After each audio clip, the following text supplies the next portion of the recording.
کہ بھیا سے بتا دو، اشارہ کیا ہوگا، آواز دی ہوگی، اور مولا عباس نے کھل کے بتایا کہ یہ فاطمہ کا لال ہے، اس کو چاروں طرف سے اشقیاء نے گھیر لیا ہے۔ یہ کوئی خاص جملہ ہے؟ یہ آیت قرآن ہے کیا؟ یہ حدیث ہے کیا؟ یہ ایک عام جملہ ہے کہ یہ خیمے کس کے ہیں؟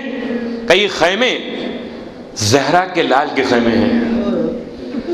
اب میں پوچھتا ہوں آپ سے ہاتھ جوڑ کر کہ چاروں جانب ہزاروں کی تعداد میں فوج موجود تھی، سب کو معلوم تھا یہ جملہ سب کو معلوم تھا، لیکن کیا سماعت تھی اور کیا بصارت تھی؟ سلام ہو اس عیسائی نوجوان پر جو روتا ہوا اپنی ماں کے پاس آیا ہے، کہنے اماں مدینے والی فاطمہ زہرا کے بیٹے حسین کو گھیر لیا گیا ہے، ان کا کوئی تعلق نہیں ہے، دور دور تک مدینے سے، مدینے کے رسول سے، شہزادی کونین سے۔ ایک مرتبہ بوڑھی خاتون قمر اٹھ کے کہنے لگی بیٹا یہ فاطمہ وہی ہیں جو مباہلے میں آئی تھی۔ اللہ اکبر، یہ جن کو دیکھ کر ہمارے بڑوں نے مباہلے سے انکار کر دیا تھا، بیٹا ہمیں ان کا ساتھ دینا چاہیے۔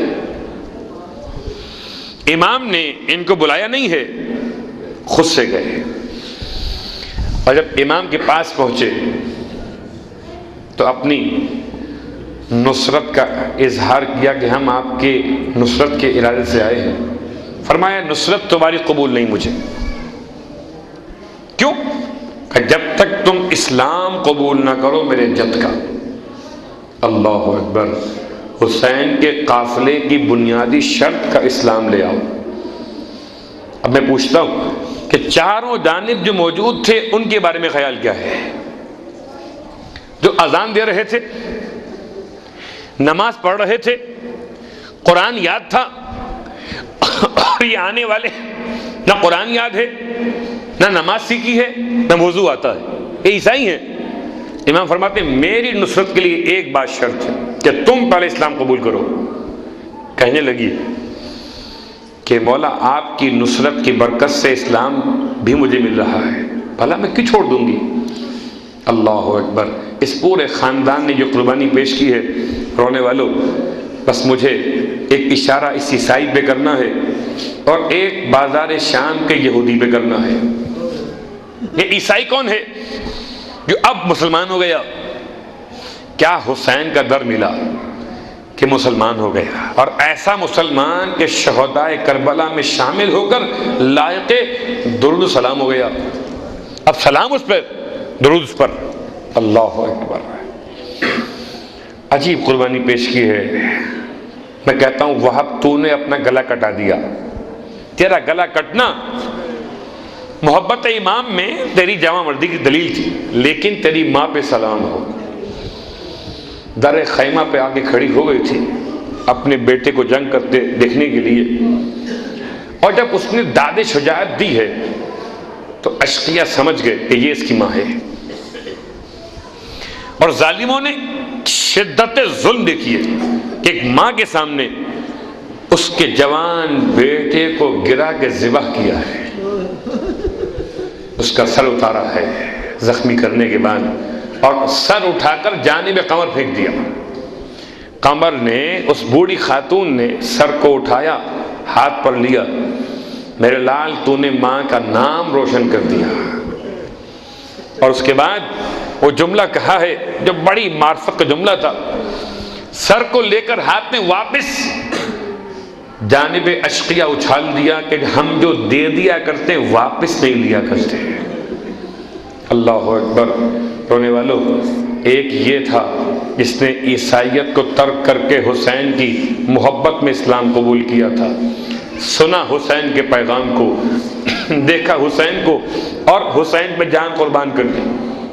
اور ایک یہودی کہ جو سرزمین شام سے بیت المقدس کی زیارت کے بعد واپس لوٹ رہا تھا، اس کے ساتھ ایک چھوٹا بچہ بھی تھا، اور جب بازار شام میں داخل ہوئے چاروں جانب عید کا اور جشن کا سما دیکھا، حیران ہوا۔ یہودی تھا اور پڑھا لکھا یہودی تھا، کہ آج تو مسلمانوں کی عید کوئی نہیں ہے، یہ کیا ہو رہا ہے؟ قریب آیا، دیکھا کہ مجمع لگا ہوا ہے، تھوڑا سا اور آگے بڑھا، دیکھا نو کے سنا پر کٹے ہوئے سر اٹھائے گئے اور ان سروں کو کیا رونق ہے، اللہ اکبر۔ رونے والوں، لوگ پوچھتے ہیں کہ سر حسین نے تلاوت قرآن کیوں کی تھی؟ پتہ نہیں کتنے ایسے تھے کہ جن کو امام اپنی جانب بلا رہے تھے، وہی سر نو کے سنا پہ بازار کوفہ میں، بازار شام میں قرآن پڑھتا رہا، سننے والے سنتے رہے، اثر نہیں ہوا، دیکھتے رہے منظر کو، اثر نہیں ہوا۔ یہودی نے قریب آ کر اس سے پوچھا جو سر کو اٹھائے ہوئے تھا، کہا یہ ماجرا کیا ہے؟ کیا تو نیا لگتا ہے، ابھی آیا ہے؟ کہا ہاں، شام باہر گیا ہوا، شام سے باہر گیا ہوا تھا۔ کہا ایک باغی نے بغاوت کی تھی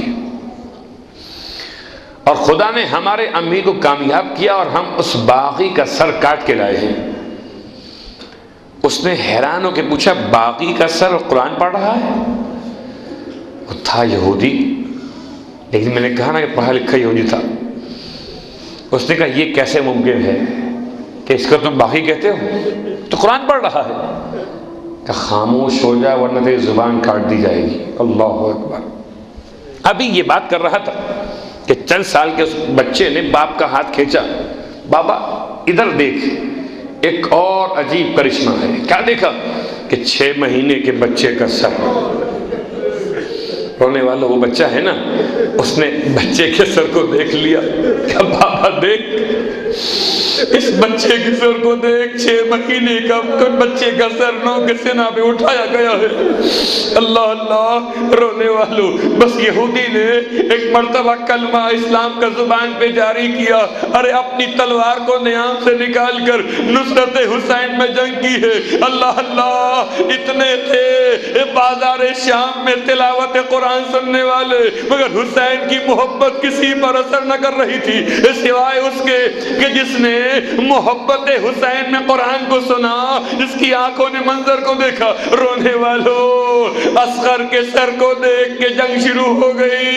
ارے دکھیاری ماں جس نے بچے کا سر نو کے سینہ پر دیکھا، ارے سارے راستے کٹا ہوا سر دیکھتی چلی، رباب کیسے برداشت کیا؟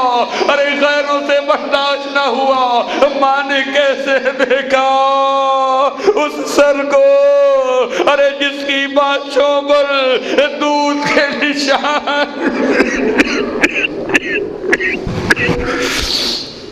اللہ ولعنۃ اللہ علی اعدائہم اجمعین وسیعلم الذین ظلموا ای منقلب ینقلبون۔ بار اللہ واسطہ محمد و آل محمد کے ہماری اس عبادت کو اپنی بارگاہ میں قبول فرما۔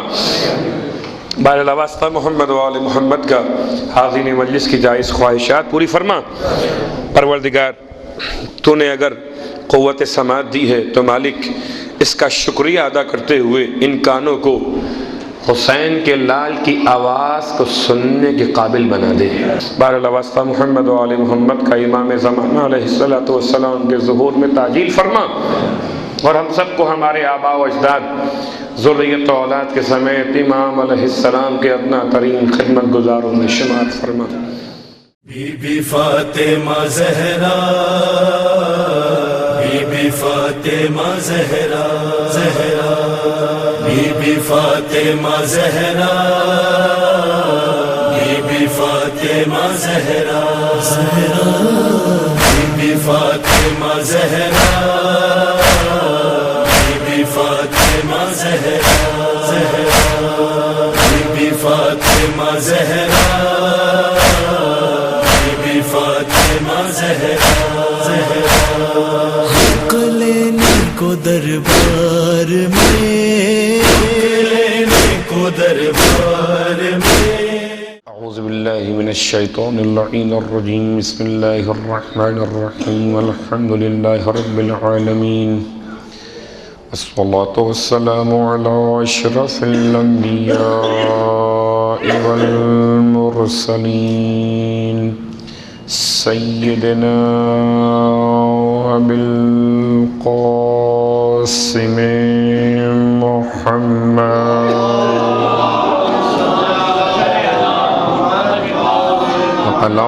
أهل بيته الطيبين الطاهرين واللعنة الدائمة على أعدائهم أجمعين.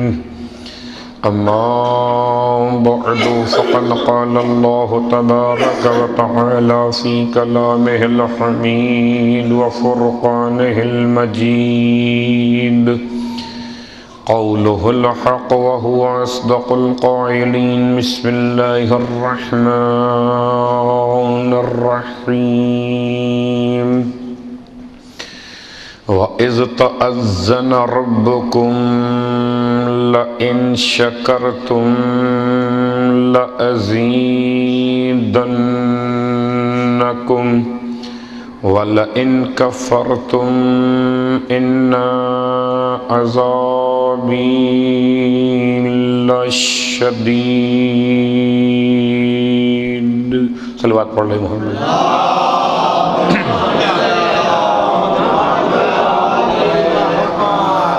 تمام تعریفیں اس خدائے مہربان کے لیے جس نے موسموں کے اختلاف کو اپنی رحمت کا ذریعہ قرار دیا، اور تمام درود و سلام ان ازواج مقدسات کے لیے جن کے صدقے میں ہر موسم میں سرد و گرم موسم ولایت بن گیا. الحمدللہ الذی جعلنا من المتمسکین بالقرآن العظیم وجعلنا من المتمسکین بولایت علی ابن ابی طالب علیہ الصلوۃ والسلام.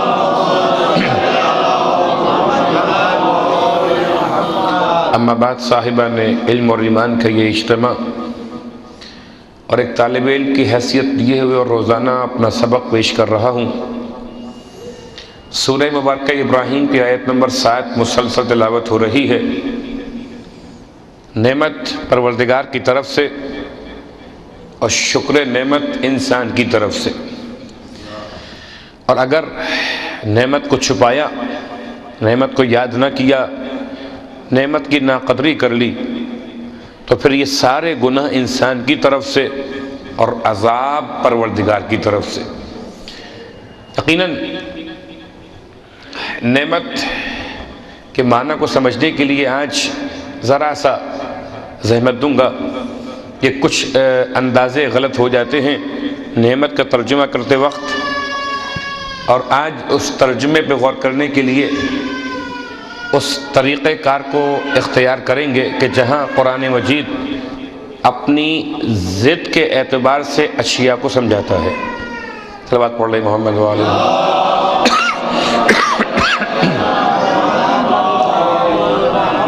آئیے، قرآن کی بہت سی آیتیں ہیں جن میں اشیاء کی ازداد کو بیان کیا گیا ہے، اور اشیاء کی ازداد سے اشیاء کی تعریف سمجھائی گئی. شے پہچانی جاتی ہے اپنی ضد سے. تو سورہ مبارکہ قلم کی آیت نمبر 35 سے آغاز کرتے ہیں. اَفَنَجْعَلُ الْمُسْلِمِينَ كَالْمُجْرِمِينَ. جب خدا نے مسلمان کی تعریف بتائی تو مجرمین کو ساتھ میں رکھا کہ کیا ہم مسلمانوں کو مجرم کی طرح قرار دیں گے؟ گویا اس کا مطلب کیا ہوا کہ مسلمان کی تعریف کیا ہو گئی کہ جو جرم نہ کرتا ہو مسلمان ہے. اب اگر مسلمان کو پہچاننا ہو تو روایت تو اپنے مقام پر کہ المسلم من سلم المسلم بیدہ ولسانہ. آیت قرآن افنجعل المسلمین کالمجرمین، کیا ہم مسلمانوں کو قرار دیں مجرمین کی طرح سے؟ تو مجرم الگ ہو گئے، مسلمان الگ ہو گئے. آگے چلتے، پروردگار سورہ مبارکہ سواد کی آیت نمبر 28 میں اعلان کرتا ام نجعل المتقین کالفجار، کہ کیا ہم متقین کو فجار کی مانند قرار دے دیں؟ اس کا مطلب کیا ہوا کہ متقین اور ہیں، فجار اور ہیں، ایک دوسرے کی ضد ہیں. مسلمان کی ضد مجرم، متقین کی ضد فاسق اور فاجر. متقین سب کچھ ہو سکتے ہیں مگر فاسق نہیں ہوں گے، فاجر نہیں ہوں گے. اور آگے چلتے تو مالک کا یہ اعلان سورہ مبارکہ زمر کی نمبر 9 کے اندر، قل هل يستوي الذين يعلمون والذين لا يعلمون. حبیب ان سے کہیے کیا جاننے والے اور نہ جاننے والے برابر ہو سکتے ہیں؟ نہ جاننے والے اگر جاہل ہیں تو جاہل کو سمجھ کر پھر پہچاننا کہ علم کیا ہے۔ مجرم کو پہچان کر مسلمان کی پہچان ممکن ہوگی، فجار کو سمجھ کر متقین سمجھ میں آئیں گے۔ اور آئیے اگلا جملہ اور ہے کہ جہاں پروردگار عالم نے سورہ رعد کی آیت نمبر 13 میں اس طرح سے اعلان کیا کہ حل تستوی الظلمات والنور، کیا ظلمت اور نور آپس میں برابر ہو سکتے ہیں؟ تو ظلمت اور نور آپس میں ضد ہیں، تو نعمت کی ضد کیا ہوگی؟ صلوات پڑھ لیں محمد و آل محمد۔ بہت آہستہ آہستہ، نعمت کا ترجمہ فائدہ، بینیفٹ، درست یا غلط؟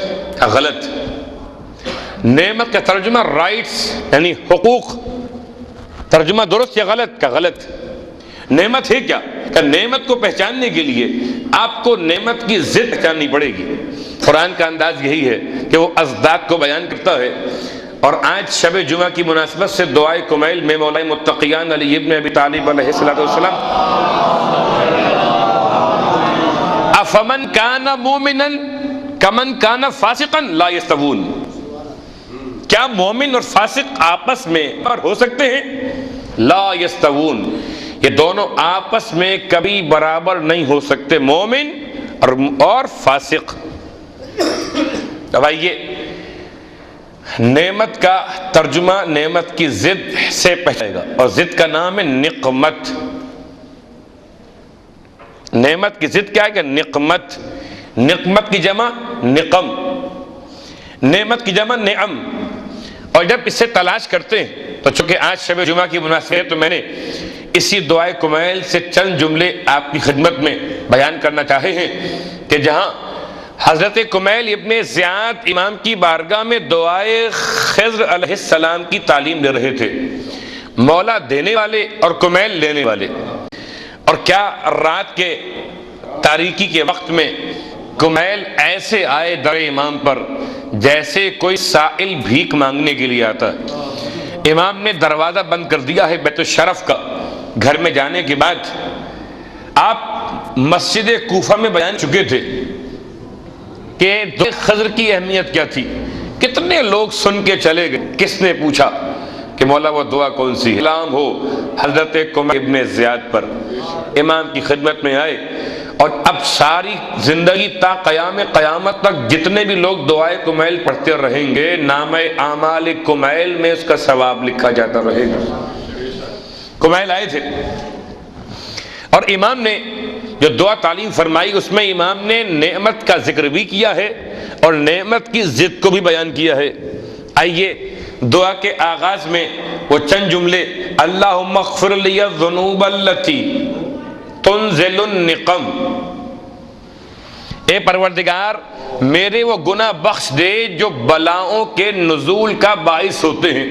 نقم کا ترجمہ کیا گیا بلا، نقم کا ترجمہ سلب کر لینا، چھین لینا، ختم کر دینا۔ نقم، پروردگار وہ گناہ بخش دے جن کے ذریعے سے بلائیں نازل ہوتی۔ یہاں تک تو امام نے خالی دعا مانگی ہے، اور امام جعفر صادق علیہ السلام کی روایت میں ملا وہ گناہوں کی فہرست کہ کون سے گناہ جن کی بنیاد پر بلائیں نازل ہوتی۔ نقم، نقمت کی جمع۔ امام فرماتے ہیں وہ گناہ ظلم ہے جس کی بنیاد پر بلائیں نازل ہوتی ہیں۔ یوں کہیے، ترجمہ یوں کیجئے کہ جس سے تمام تر صلاحیتیں سلب ہو جاتی ہیں۔ بلا کہتے کسے ہیں؟ بلا کسی خوف کا نام نہیں ہے، بلا مجسمے کا نام نہیں ہے، بلا کسی جن بھوت کا نام نہیں ہے۔ بلا کیا ہے؟ بلا ہے امتحان و آزمائش۔ بلا کیا ہے؟ کہ آنکھیں چھین لی جائیں، انسان بصارت سے محروم رہ جائے۔ بلا کیا ہے؟ انسان قوت سماعت سے محروم رہ جائے۔ بلا کیا ہے؟ انسان بولنے کی طاقت سے محروم کر دیا جائے۔ اللہم اغفر لی الذنوب التی تنزل النقم، نقم بتا دیا امام نے، تو اللہم اغفر لی الذنوب التی تغیر النعم، پروردگار میرے وہ گناہ بخش دے جن کی بنیاد پر نعمتیں تبدیل ہو جاتی ہیں۔ کہیں اور جانے کی ضرورت ہی نہیں ہے، آج کی شب میں دعائے کمیل نے ان دونوں باتوں کو آسان کیا۔ صلوات پڑھ لیں محمد و آل محمد۔ نعم، نون عین میم، نعم جمع نعمت، نقم نون قاف میم جمع نقمت کی۔ نعمت کا ترجمہ اب کیا ہوا؟ نعمت کا ترجمہ ہوا دین، عطا۔ کون کہتا ہے کہ نعمت رائٹس ہیں، نعمت حقوق ہے؟ ایسا نہیں ہے۔ ہم نے اگر حقوق کی تعریف کی تو انسان کہیں ایسا نہ ہو کہ ہر نعمت کو اپنا حق سمجھنے لگے۔ نعمت فضل خدا ہے، نعمت اجرت کا نام نہیں ہے۔ کون سے سجدے کیے تھے قبلہ ہم نے اور آپ نے، جو خدا نے ہمیں ہمارے ماں باپ جیسی نعمتیں عطا فرمائی، کون سی عبادت کی تھی؟ صلوات پڑھ لیں محمد و آل محمد۔ نعمت کا بینیفٹ، نعمت کا ترجمہ یہ نہیں ہو سکتا۔ کیوں؟ اس لیے کہ نعمت کا ترجمہ صرف یہ کہ پروردگار عالم عطا کر رہا ہے۔ کل آپ کی خدمت میں آیت پیش کی تھی، سورہ مبارکہ نحل کی آیت نمبر 78، کہ خدا نے تمہیں تمہاری ماؤں کے پیٹ سے ایسے نکالا کہ تم کچھ جانتے نہیں تھے، پھر خدا نے تمہیں قوت سماعت، قوت بصارت اور قوت تعقل یعنی قلب عطا کر دیا۔ کیوں؟ لعلکم تشکرون، شاید کہ تم شکر گزار بن سکو۔ آئیے خدا کی اس دین پر، خدا کی اس عطا پر، خدا کے اس فضل و کرم پر ایک اور آیت کا سہارا لیتے کہ جہاں سورہ مبارکہ نحل کی آیت نمبر 14 میں مالک کا اعلان، نحل 16واں سورہ آیت نمبر 14، مالک کا اعلان کیا ہے؟ پروردگار اعلان کر رہا، هو الذی سخر البحر، وہ پروردگار جس نے تمہارے لیے سمندر کو مسخر کر دیا۔ یاد رہے کچھ چیزیں خدا نے مسخر کی ہیں اور کچھ مسخر نہیں کی ہیں۔ پورا قرآن دیکھ لیجئے، مسخر کیا کیا ہے؟ کہ سورج، چاند، تارے، زمین، آسمان۔ کہیں آپ نے سنا یا پڑھا قبلہ کہ خدا نے یہ بھی اعلان کیا ہو کہ ہم نے تمہارے لیے موت کو مسخر کر دیا ہے؟ کہ نہیں۔ کہیں سنا آپ نے کہ پروردگار نے یہ اعلان کیا ہو کہ ہم نے تمہارے لیے حیات کو مسخر کر دیا ہے؟ نہ حیات تمہارے اختیار میں، نہ موت تمہارے اختیار میں، نہ تمہاری اپنی مرضی سے آنا، نہ تمہارا اپنی مرضی سے جانا۔ آئے کسی اور کی مرضی پر تھے، جائیں گے کسی اور کی مرضی سے، تو اگر درمیان میں اس کی مرضی پر زندگی گزار لیتے تو مقصد نعمت سمجھ میں آ جاتا۔ آئے تھے اس نے بھیج دیا، نہ اپنی مرضی آئے نہ اپنی مرضی گئے۔ تو نعمت کا ایک نعمت یہ بھی ہے کہ وَهُوَ الَّذِي سَخَّرَ لَكُمْ الْبَحْرَ، اس نے تمہارے لیے سمندر کو مسخر کر دیا۔ بہت غور کیجئے گا، لِتَأْكُلُوا مِنْهُ لَحْمًا طَرِيًّا، تاکہ تم سمندر سے تازہ تازہ گوشت کھا سکو۔ خدا کی بڑی نعمت ہے۔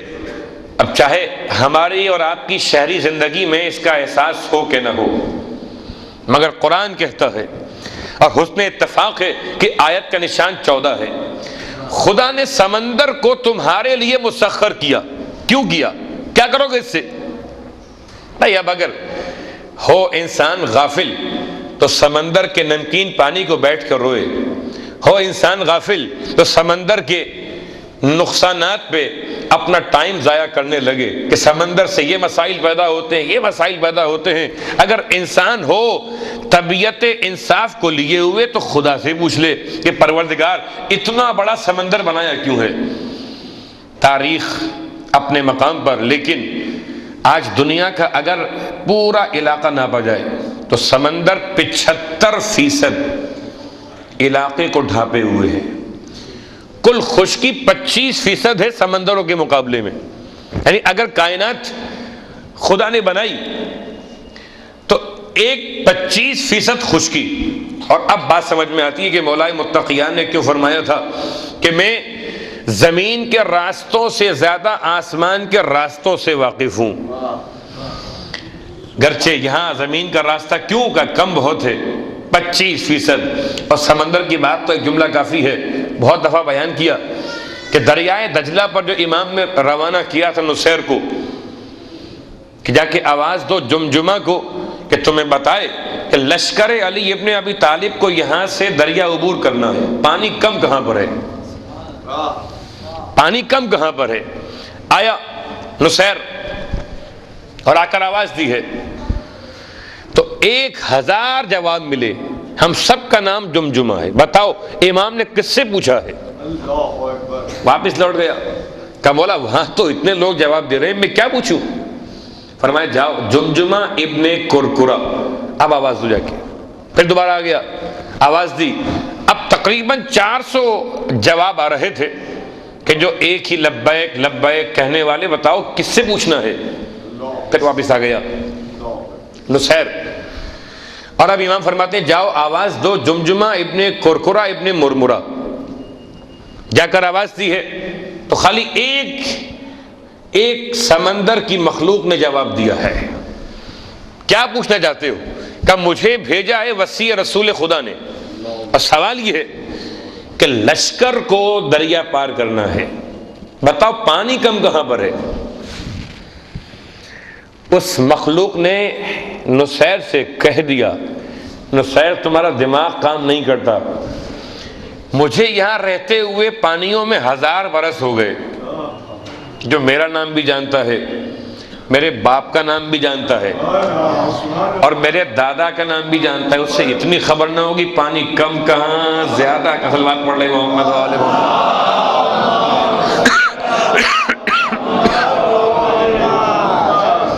تو اب یہ اپنے مقام پر کہ امام کا جملہ کہ مجھے آسمان کے راستے زیادہ معلوم ہے، اس کا مطلب ہرگز یہ نہیں ہے کہ امام سمندر کے بارے میں نہ جانتے ہو. اللہ اکبر. سمندر، اور قرآن کا یہ اعلان سورہ نحل میں کہ اس نے تمہارے لیے سمندر کو مسخر کیا. کیوں؟ لِتَأْكُلُوا مِنْهُ لَحْمًا طَرِيًّا، تاکہ تم سمندر سے تازہ تازہ گوشت کھا سکو. اگر میں ڈیپ میں چلا گیا مچھلی کے گوشت کے فضائل بیان کرنے میں تو بات بہت لمبی ہو جائے گی.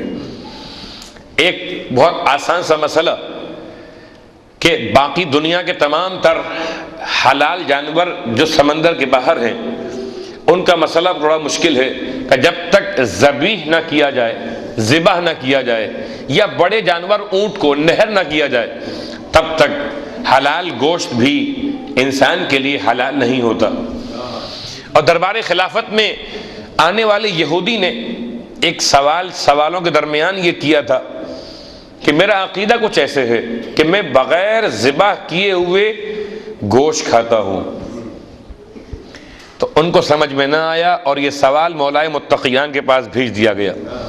امام نے فرمایا تمہارا عقیدہ بالکل درست ہے کہ تم سمندر سے مچھلی کو نکالتے ہو، سمندر سے نکلی ہوئی زندہ مچھلی بغیر ذبح کیے ہوئے اس کا گوشت کھانا حلال.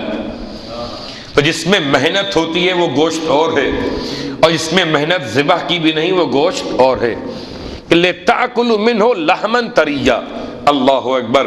کیا پروٹینز اللہ نے عطا کیے، کیا اللہ کی دین ہے کہ انسان اب بتائے مجھے کون سے سجدوں کی بنیاد پر خدا نے سمندر کو مسخر کیا، کون سے روزوں کی بنیاد پر خدا نے افطار میں مچھلی کو پیدا کیا، کون سے اعمال تھے جن کی بنیاد پر خدا نے انسان کو سمندر کی نعمتیں عطا فرمائی. صلوات پڑھ رہے محمد وآل محمد. لِتَأْكُلُوا مِنْهُ لَحْمًا طَرِيًّا. تازہ گوشت، اتنا تازہ گوشت کہ باقی تمام تر گوشت میں کہیں کہیں مسائل ہو بھی جاتے ہیں، مگر سمندر سے آنے والا گوشت کتنا تازہ ہے. اللہ اکبر. اور قرآن آگے کہتا ہے کہ لِتَسْتَخْرِجُوا حِلْيَةً تَلْبِسُونَهَا. اور خدا نے سمندر کو اس لیے مسخر کیا کہ تم سمندر سے ایسے تمام تر اشیاء کو نکال لو جن سے زیورات تیار کیے جاتے ہیں. حلیتن، سمندر سے نکال لو وہ تمام کے تمام زیورات جس کو تم پہنتے ہو۔ اللہ اکبر، کھانے کا تعلق سمندر سے، پہننے کا تعلق سمندر سے، اور وَتَرَى الْفُلْكَ مَوَاخِرَ فِيهِ، اور تم دیکھتے ہو کہ کشتیاں سمندر کے سینے کو چیرتی ہوئی آگے بڑھتی ہیں۔ تمام تر نعمتوں میں یہ عجیب نعمت ہے، عجیب نعمت ہے۔ کبھی غور کیجئے گا کہ ذرائع حمل و نقل، ٹرانسپورٹیشن جتنا آسان سمندر سے ہے، بڑے بڑے وزنی کنٹینر ہوائی جہاز سے نہیں آتے، بائی روڈ نہیں آتے، کیسے آتے؟ کب سمندر سے روانہ کیے جاتے ہیں۔ کیا خدا کی شان ہے، اس نے ایک سمندر سے کھانا بھی کھلا دیا، ایک سمندر سے اس نے انسان کو زیورات کا مفہوم بھی عطا کر دیا، اور اسی ایک سمندر سے خدا نے انسان کے لیے ذرائع آمد و رفت بھی سمجھا دیے۔ تم دیکھتے ہو کہ کشتی چلتی ہے سمندر کے سینے کو چیرتی ہوئی۔ اللہ اکبر، گرچہ بہت بڑی نعمت ہے پروردگار عالم کی، لیکن کبھی غور تو کیجئے کہ اس عظیم نعمت پر امام سجاد علیہ السلام کا کل کا جملہ،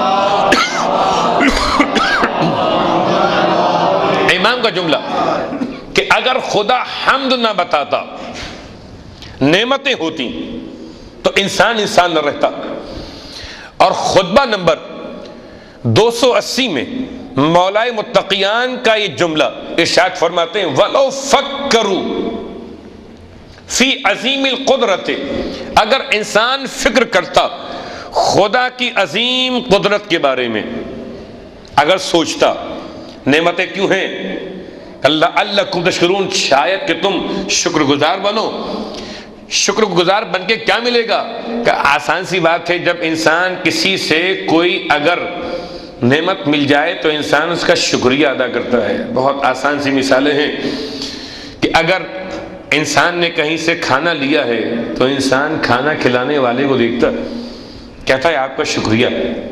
پانی پلا دیا تو پانی پی کے کہا کہ آپ کا شکریہ۔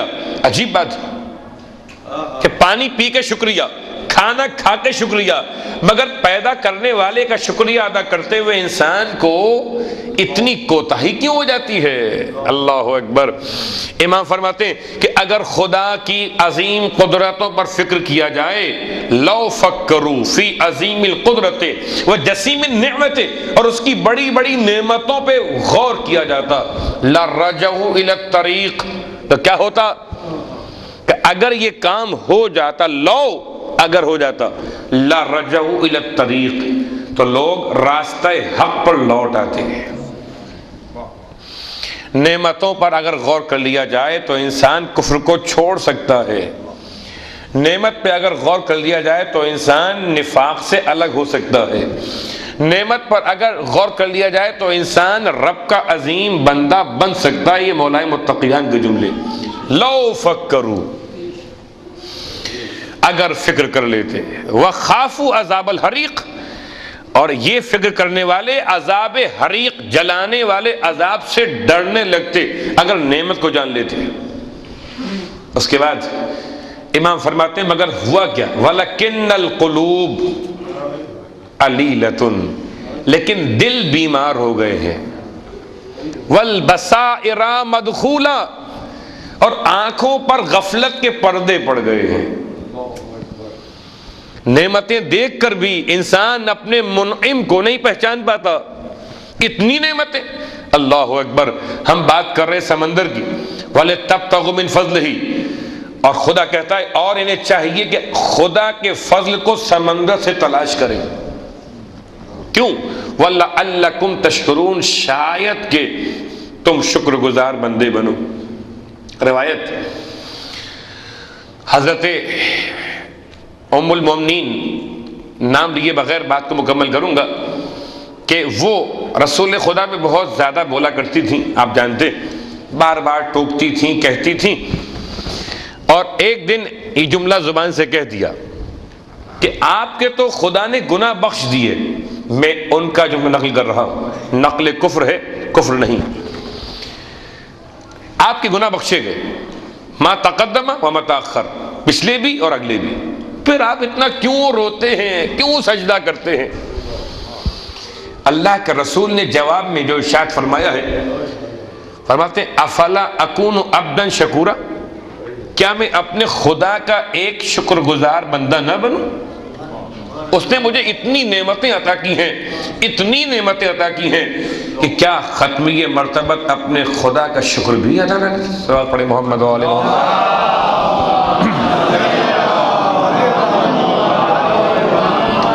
تو نعمت کیا ہے؟ دین، عطا. اور نقمت کیا ہے؟ کہ نقمت ہے سلب کر لینا.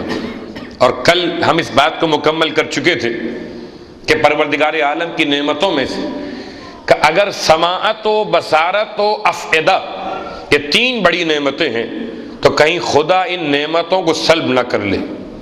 لیکن آئیے پروردگار عالم کی ان نعمتوں پہ غور کرتے ہوئے شکر کا کیسا راستہ اختیار کیا جائے. پروردگار بڑا عطا کرنے والا، اور اس نے اتنی نعمتیں عطا فرمائیں کہ اگر نعمتوں کے شکر میں حضرت سلیمان ابن داؤد کی بات، گرچہ ابھی آل داؤد کی پوری منزل باقی ہے، آل داؤد سے خدا نے بہت باتیں کی سورہ سبا کے اندر.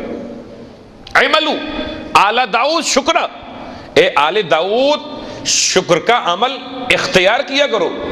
پوری آل سے بات ہو رہی ہے، اور اس آل میں جناب سلیمان، بہت مشہور وہ جملہ حضرت سلیمان ابن داؤد علیہ السلام کا کہ آپ نے رب کی بارگاہ میں عظیم نعمت پر ایک شکرانے کا ارادہ کیا ہے. اور جب آپ نے رب سے اس کی اجازت لی تو رب نے منع کیا کہ تم نہیں کر سکتے. کیا پروردگار میں چاہتا ہوں کہ میں کروں؟ اچھا اگر کرنا چاہتے ہو تو جاؤ کرو، مگر تم کر نہیں سکتے. اجازت مل گئی ہے، لیکن رب نے سمجھا بھی دیا. جناب سلیمان نے تمام تر مخلوقات کے لیے انتظام کیا دعوت کا. بہت غور کیجئے گا، اور ایسی دعوت جس میں آپ کا اپنا کچھ نہ تھا.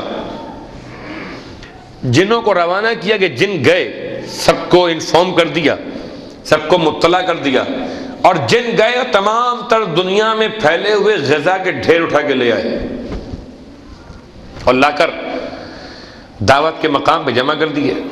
اور اب ایسے میں جناب سلیمان ابن داؤد نے تمام تر مہمانوں کا استقبال کیا. ایک ایک مہمان کا استقبال کر رہے تھے کہ ابھی آمد ہو رہی تھی کہ اچانک نہر کے کنارے ایک مچھلی نے سر اٹھا کر جناب سلیمان سے اپنی خوراک مانگ لی. یہ یاد رکھیے کہ خوراک جو ہے خدا کی نعمت ہے، خدا کی طرف سے یہ انسان کے لیے کوئی اجرت نہیں ہے. وہ رزق دیتا ہے، رب العالمین ہے، سب کو دیتا ہے.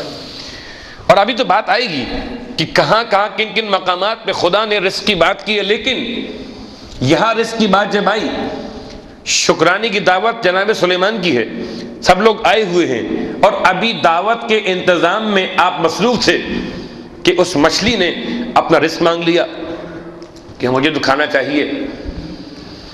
اب میں کیا کہوں کہ جب کبھی آپ جاتے ہیں کسی تقریب میں تو انتظار کرتے ہیں کب کھلیں گے کھانے کے برتن اور کب ملے گا بچوں کو کھانا. اب چاہے آپ کے بچے کیسے بھی ہوں کہ مجبوری ہے، جب تک برتن نہ کھولے جائیں تب تک کھانا اسٹارٹ نہیں ہوگا. جناب سلیمان نے سمجھایا کہ انتظار کر لو، سب لوگ آ جائیں پھر سب ساتھ کھائیں گے. کہنے لگی ایک تو آپ سے مانگنا پڑ رہا ہے، رب سے تو بغیر مانگے ملتا تھا، اور دوسرا اس کے بعد پھر آپ انتظار کی بات بھی کر رہے ہیں. جناب سلیمان بن داؤد نے اس موقع کو غنیمت سمجھتے ہوئے اس کو تو کھانے کے لیے اجازت دے دی. اب جن سروس کر رہے تھے ایک ٹوکرا 2 3 4 غذاؤں کے آتے رہے اور ایک مچھلی کھاتی رہی. ڈھیر کا ڈھیر ختم ہونے لگا. جناب سلیمان ابن داؤد اس سے پوچھنے لگے اور کتنا کھائے گی. حالانکہ بہت بری بات ہے قبلہ، اگر کوئی میزبان اپنے مہمان سے پوچھ لے یہ کتنا کھائیے گا، اس کا مطلب کیا ہے کہ لقمے گن رہے تھے، آپ صلوات پڑھ لیں محمد علیہ وسلم۔ جناب سلیمان ابن داؤد نے پوچھ لیا اس سے کتنا کھائے گی، کہنے لگی رب کے دسترخوان سے جتنی نعمت ملتی ہے اس کا بھی آدھا لقمہ بھی نہیں ہوا ہے۔ ایک ہے نعمت، ایک ہے احساس نعمت، اور ایک ہے سابغ نعمت، اسبغ نعمت، نعمت کو خوشگوار بنانا، نعمت کو شیریں بنانا۔ اللہ اکبر۔ پروردگار عالم نے جناب سلیمان کو اس حالت میں دیکھا کہ آپ سجدے میں گر پڑے، پروردگار تو ہی بہتر جانتا ہے، اگر ایک مہمان سارا کھانا کھا لے گی تو باقی لوگ کیا کھائیں گے؟ پروردگار بے شک میں دعوت نہیں کر سکتا۔ اللہ اکبر۔ اور جب سجدہ میں سر رکھا تو پھر پوچھ لیا پروردگار اتنا بتا دے کہ تو اس مچھلی کا پیٹ بھرتا کیسے ہے؟ پروردگار نے جواب میں ارشاد فرمایا کہ اے سلیمان، ہم ایک مسور کی دال کے دانے کے برابر ذرے سے اس مچھلی کا پیٹ بھر دیا کرتے ہیں۔ پروردگار وہ کیسے؟ کہ ہم بنانے والے ہیں، ہمیں معلوم ہے کہ اس کا پیٹ کیسے بھرا جائے گا۔ تو نعمت خدا کیسی عطا کرنے والا ہے کہ انسان نعمت خدا کو ہمیشہ لیتا رہا، اس کے بعد بھی اس نے غور نہ کیا کہ دینے والے ہاتھ کون سے، کہاں سے مل رہا ہے، لیے جاؤ، کھائے جاؤ، پیے جاؤ، کیسا شکریہ۔ اللہ اکبر۔ گرچہ بہت آسان ہے شکریہ، لیکن خدا نقمت سے بچا لے۔ نعمت عطا، نقمت سلب عطا، عطا کو واپس لے لینا۔ اور آئیے آج دل چاہتا ہے کہ میں اس جملے پر آپ کو تھوڑی دیر کے لیے اپنے ساتھ لیے چلتا ہوں مکہ المکرمہ، اور مکہ المکرمہ میں ہم اور آپ چلتے ہیں جنت المعلی، قبرستان حضرت ابو طالب علیہ السلام پر۔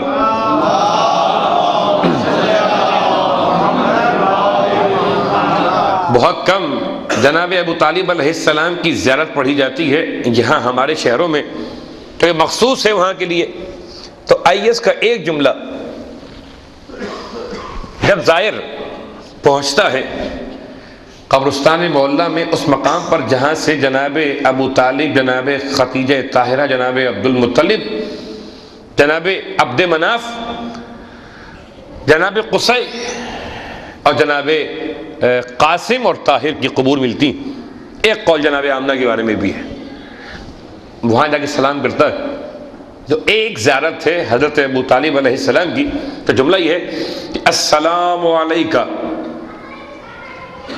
یا من رزق ولدن ہوا خیر مولود، سلام ہو اس ذات پر، سلام ہو آپ پر، السلام علیکہ آپ پر سلام ہو، اے وہ جسے بہترین بیٹا عطا کیا گیا۔ رزقا ولدن ہوا خیر مولود، رزقا رزق دیا گیا، عطا کیا گیا بیٹا، ہوا خیر مولود، اور یہ ایسا بیٹا جو سب سے بہترین مولود تھا۔ کیا تھا یہ؟ امام الامت و ابو الائمت، یہ امت کا امام تھا اور ائمہ کا باپ تھا۔ ہوا قسیم الجنت والنار، جنت اور جہنم کو بانٹنے والا تھا۔ آپ سلام کر رہے ہیں باپ کو اور فضائل بیان کر رہے ہیں بیٹے کی۔ بھائی ہم کیا کریں، ہم نے تو سنا تھا غدیر خم کے میدان میں بھی جب اس نے مبارکباد دی ہے، جس نے اپنی مبارکباد پر خود ہی عمل نہ کیا، اس نے کیا کہا تھا؟ بخن بخن یبنا ابی طالب، مولا کا نام نہیں لیا، یبنا ابی طالب، مبارک ہو اے ابو طالب کے بیٹے۔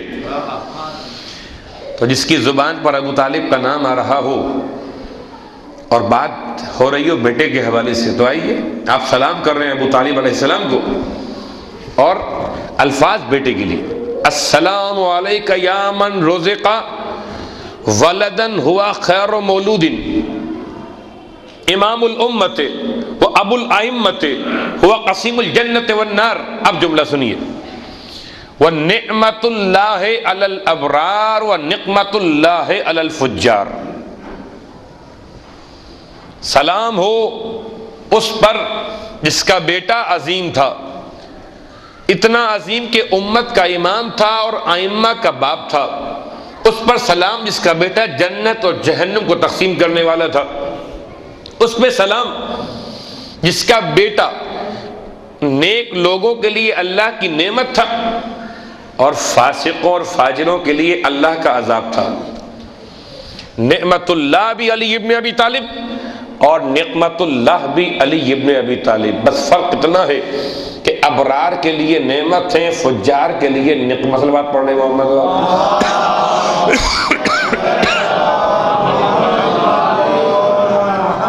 عزیزان محترم، میں نے بات کو مکمل کیا.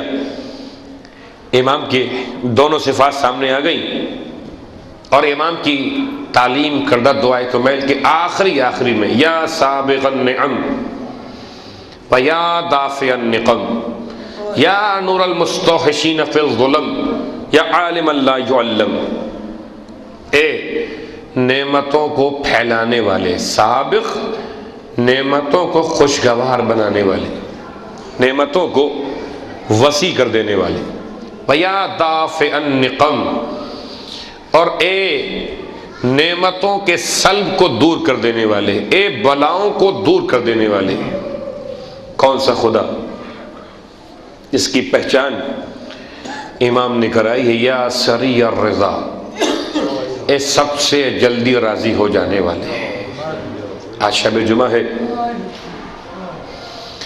وہ سب سے جلدی راضی ہو جانے والا پروردگار عالم یہی تو ہے. یا سابغ النعم یا دافع النقم. اور نعمت کہاں سے آئے گی؟ کہ نعمت اللہ علی الابرار. کون؟ کا علی ابن ابی طالب. اور نقمت اللہ علی الفجار کون؟ کہ ذات علی ابن ابی طالب. تو اب اگر انسان چاہے تو امام رضا علیہ السلام کا جملہ یاد رکھ لے، خدا کی نعمت کا نتیجہ شکر نعمت کے بعد جنت، کفر نعمت کے بعد سزا کا نام جہنم. اور جب مامون نے سوال کیا تھا مولا سے کہ آپ کے جد قسیم الجنت والنار کیسے ہو گئے، امام نے جواب میں ارشاد فرمایا تھا کہ سننا چاہتے ہو تو سنو. کیا تم نے اپنے آباء و اجداد سے روایت نہیں سنی؟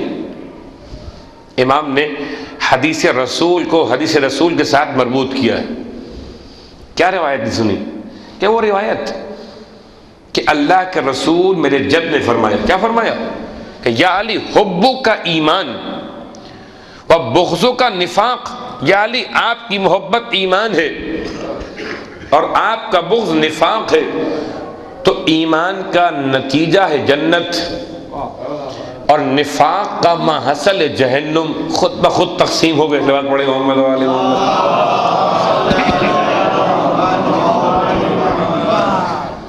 راوی کہتا ہے کہ امام نے مامون کے سامنے تو یہ انداز اختیار فرمایا تھا، مگر جب لوٹ کے اپنے حجرے میں واپس آئے تو راوی امام کے ساتھ ساتھ تھے اور اب پوچھتا ہے مولا آپ نے بڑی عمدہ بات کہی.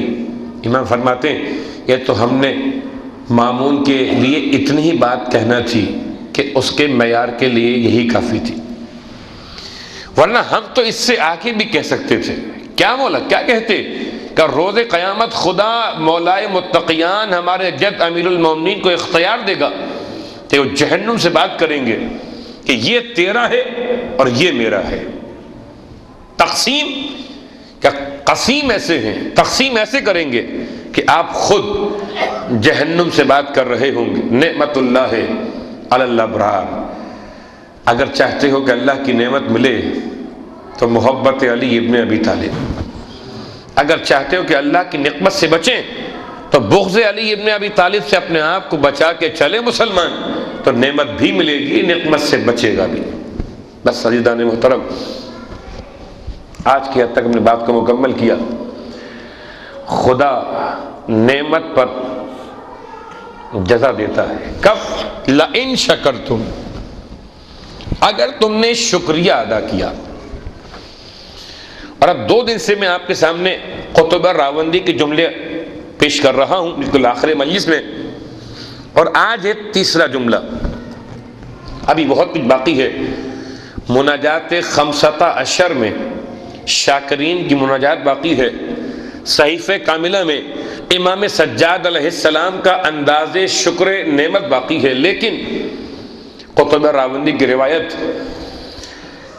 کہ جہاں آپ نے، اللہ کے رسول نے ارشاد فرمایا مولائے متقیان سے کہ یا علی، صبح بیدار ہونے کے بعد اگر کوئی خدا کی 4 نعمتوں کو یاد کر کے ان کا شکریہ ادا نہ کرے تو مجھے خوف ہے کہ وہ 4 نعمتیں اس سے سلب نہ کر لی جائیں.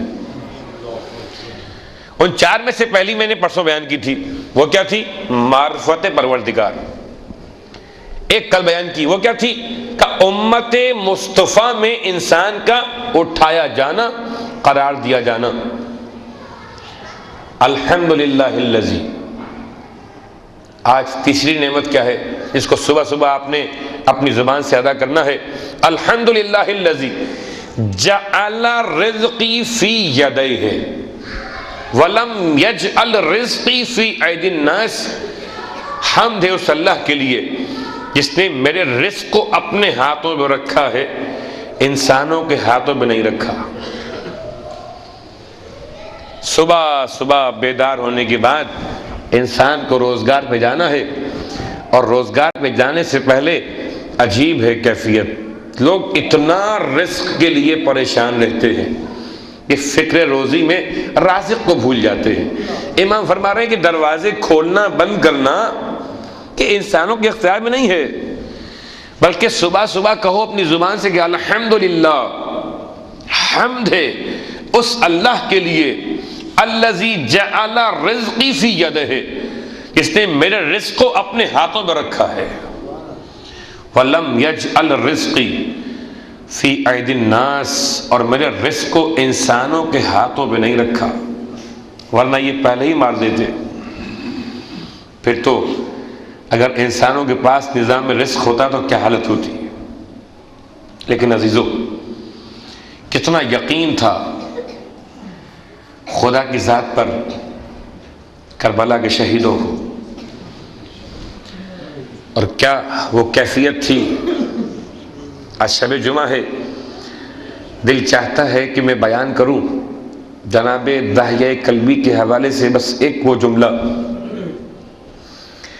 کہ ہمیشہ داہیہ کلبی کی شکل میں جبرائیل امین آتے تھے رسول کے پاس، اور یہ شکل اس لیے اختیار کرتے تھے کہ داہیہ کلبی کو امام حسین سے بڑی محبت تھی. یہ محبت اللہ کی بڑی نعمت ہے، بڑی نعمت ہے، بڑی محبت تھی. اور محبت کا ثبوت کیا تھا کہ جب بھی کبھی آتے تھے امام کی بارگاہ میں، رسول کی بارگاہ میں، تو اپنے پاس کچھ رکھ کے لے کے آتے تھے. کون؟ داہیہ کلبی. اور شہزادے اتنے مانوس تھے کہ ان سے اپنے تحفے کو طلب کرتے تھے. لیکن کربلا کے میدان میں 10 محرم کو عصر عاشور کے قریب وقت جب امام سجدے آخر میں تھے، جبرائیل امین پھر آئے تھے، اور اب پھر داہیہ کلبی کی شکل میں آئے تھے، اور ساتھ میں جنت کا سیب لے کر آئے تھے. آج شب جمعہ ہے، ایک دعا مانگ کے جائیے گا کہ خدا ہمیں مرنے سے پہلے ایک شب جمعہ کربلا میں نصیب کرے. اور روایت ہے کہ اگر کوئی تہجد کی نماز کے وقت امام کے ذریعہ مبارک کے سرہانے جائے تو اسے تازہ سیب کی خوشبو محسوس ہوگی. سیب کا امام سے کیا تعلق کہ اگر خوشبو محسوس ہو گئی تو یہ بہت بڑی نعمت ہے انسان کے لیے کہ اس کے ایمان کی تصدیق ہو گئی. کچھ چیزیں ہوتی ہیں کہ آنکھوں میں آنسو آ گئے کہ علامت ہے کہ تمہارے دل میں ایمان باقی ہے، کہ تم حسین پہ روتے ہو. علامت ہے کہ روضے حسین پہ جاؤ اور تہجد کے وقت امام کے قبر کے سرہانے پہنچو، تمہیں تازہ سیب کی خوشبو آئے گی۔ یہ سیب کون سا تھا؟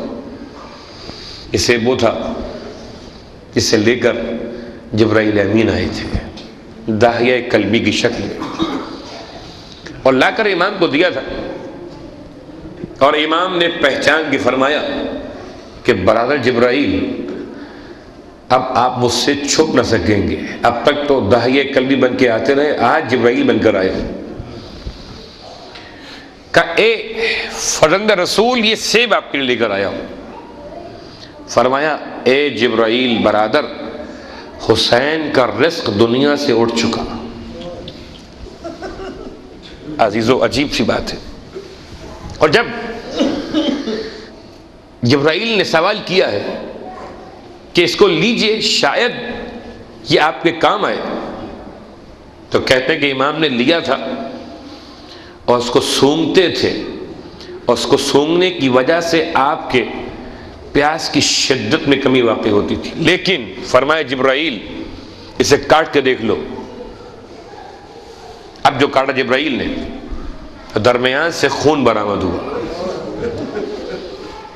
الفاظ بدل دیتا ہوں کہ بھرا ہوا کوزہ تھا پانی کا مسلم کے ہاتھوں میں، اور جب لے جاتے تھے منہ کے پاس، ہائے، ٹوٹے ہوئے دانتوں سے خون اس میں شامل ہو جاتا تھا۔ خون کا مطلب کیا ہے کہ اب یہ پانی نہیں پی سکتے۔ ایک بار ہوا، دو بار ہوا، پھر تڑپ کے فرمایا کہ خدا یہی چاہتا کہ اسی حالت میں رب کی بارگاہ میں واپس لوٹ جائیں۔ ایسے کربلا کے میدان میں جبرائیل امین کا آنا اور سیب پیش کرنا، اور امام کو فرمانا کہ یہ سیب اب ہمارے مقدر میں نہیں ہے، جیسے کاٹ کے دیکھ لو۔ اور جب کاٹا تو خون برآمد ہوا۔ عزیزو، حسین پیاسے بھی تھے، حسین بھوک سے نڈھال بھی تھے، لیکن ہاں کہتی ہے روایت کہ شام غریبہ کے بعد کچھ پانی کہیں سے آیا تھا، لانے والا کوئی بھی ہو، حر کی زوجہ ہو یا کوئی اور ذریعہ بنایا گیا ہو، لیکن پانی جب آیا ہے نا، کون پانی پیے گا؟ اللہ اکبر۔ کبھی سوچنا کہ میت کے سوگوار جو ہوتے ہیں ان سے کھانا نہیں کھایا جاتا۔ شریعت آپ سے کہتی کہ آپ جاؤ اور جا کر 3 دن تک ان کے گھر کھانا پہنچاؤ۔ پانی آیا ہے، اور میرا چوتھا امام سب سے فرما رہا ہے کہ پانی پی لیجئے۔ کوئی پانی پینے پہ تیار نہیں ہے۔ پانی دیکھ کر کسی کو اکبر یاد آتے ہیں، پانی دیکھ کر کسی کو عباس یاد آتے ہیں، اور پانی دیکھ کر کسی کو مولا حسین یاد آتے ہیں۔ اللہ اکبر۔ ایک مرتبہ جناب زینب کبریٰ سے فرمایا میرے چوتھے امام نے کہ پھوپھی اماں آپ پی لیجئے۔ کہ بیٹا کیسے پانی پیے زینب کبریٰ؟ ایک مرتبہ امام سجاد نے انگلیوں کو شگافتہ کیا ہے، اور وہ منظر جناب زینب کبریٰ نے دیکھا کہ ہائے، نہر کوثر کے کنارے رسول کھڑے ہیں، علی مرتضیٰ کھڑے ہیں، جناب فاطمہ زہرا بھی کھڑی، امام حسن مجتبیٰ بھی کھڑے ہیں، اور ایسے میں پانی پیش کیا جا رہا ہے۔ حسین فرماتے ہیں نانا پانی کیسے پیوں، میری بہن زینب پیاسی ہے۔ نانا جب تک میری بہن پانی نہ پیے حسین پانی کیسے پیے گا؟ رونے والوں، اس منظر کو دیکھ کر جناب زینب کبریٰ اٹھی ہیں، ارے مشق سے پانی کو لیا، اور اب جناب سکینہ کا شانہ ہلایا، بیٹی اٹھو پانی آ گیا۔ بچی نے ایک سوال کیا، پھوپھی اماں کیا میرے چچا عباس واپس آ گئے؟ فرمایا چچا تو نہیں آئے، البتہ پانی کی حاضری آئی ہے، اسے پی لو۔ کہنے لگی بچی پھوپھی اماں آپ بھی تو پیاسی ہیں نا، آپ پی لیجئے۔ فرمایا بیٹا پہلے چھوٹے بچے پانی پیتے ہیں، بس یہ سننا تھا سکینہ نے ارے اپنی بھوپی کے ہاتھ سے کوزے آپ کو لیا، جانب مقتل چلنے لگی، آواز دی سکینہ کہاں جا رہی ہو؟ کہنے لگی پھوپھی اماں آپ ہی تو فرماتی ہیں کہ چھوٹے بچے پہلے پانی پیتے ہیں، ارے مجھ سے چھوٹا میرا بھائی علی اصغر۔ الا ولعنۃ اللہ علی اعدائهم اجمعین وسيعلم الذين ظلموا أي منقلب ينقلبون۔ بہرحال واسطہ محمد و آل محمد کا ہماری اس عبادت کو اپنی بارگاہ میں قبول فرما۔ بہرحال واسطہ محمد و آل محمد کا حاضرین مجلس کی جائز خواہشات پوری فرما۔ امام زمانہ علیہ الصلوۃ والسلام کے ظہور میں تعجیل فرما۔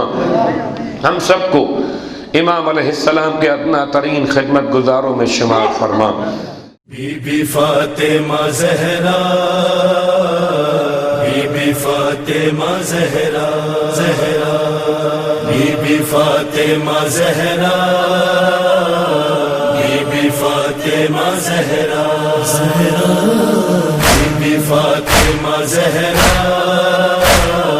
بی بی فاطمہ زہرا، زہرا بی بی فاطمہ زہرا، فاطمہ زہرا، زہرا حق لینے کو دربار میں، لینے کو دربار میں۔ بسم اللہ الرحمن الرحیم، الحمد للہ رب العالمین والصلاة والسلام علی اشرف الانبیاء والمرسلین سیدنا ابی القاسم محمد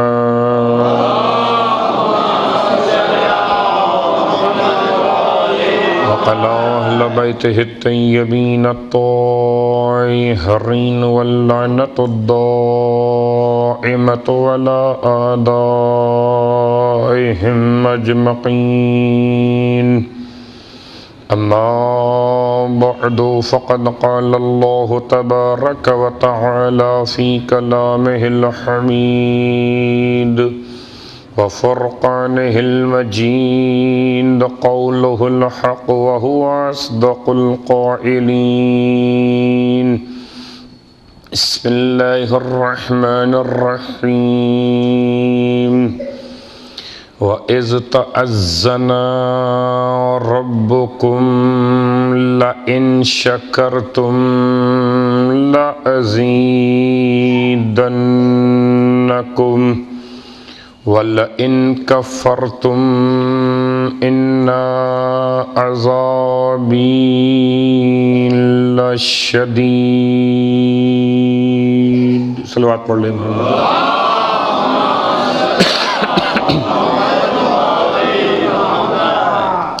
تمام تعریفیں اس خدائے مہربان ذوالجلال والاکرام کے لیے جس نے زبان ذاکر اور دل شاکر عطا کیا۔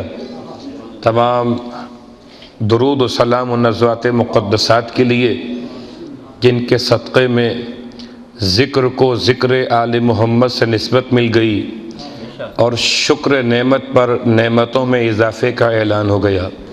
الحمدللہ الذی جعلنا من المتمسکین بالقرآن العظیم وجعلنا من المتمسکین بولایت علی ابن ابی طالب علیہ السلام۔